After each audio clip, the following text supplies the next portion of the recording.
لا تنسوا الإعجاب بالفيديو والاشتراك بالقناة وتفعيل الجرس.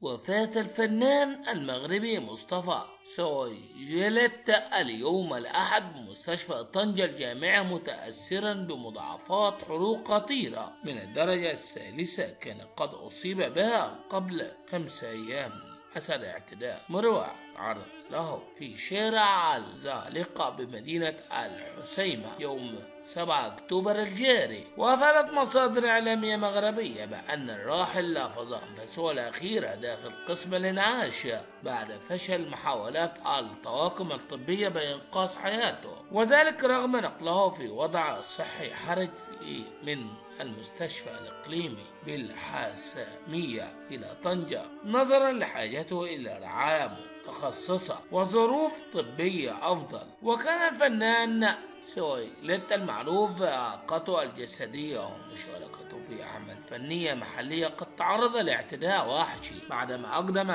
شخص على سكب مادة حارقة عليها ثم أشعل النار في جسده، مما تسبب له في حروق عميقة ودخوله في غيبوبة تامة لم يفق منها حتى وفاته. وقد خلفت هذه الحادثة موجة استنكار واسعة وتعاطفا كبيرا في الأوساط الفنية وعبر مواقع التواصل الاجتماعي، حيث شكلت صدمة في الأوساط الفنية والحقوقية نظرا لبشاعة الجريمة ووضعية الضحية الصحية الاجتماعية. وكانت النيابة العامة لدي محكمة الاستئناف الحاسمية قد أمرت بفتح تحقيق عاجل للكشف عن ملابسات الحادثة، حيث تم وضع المشتبه به رهن الحراسة المشددة، ومن المترقب أن تتم حالته إلى المحكمة الجنائية فور استكمال التحقيقات.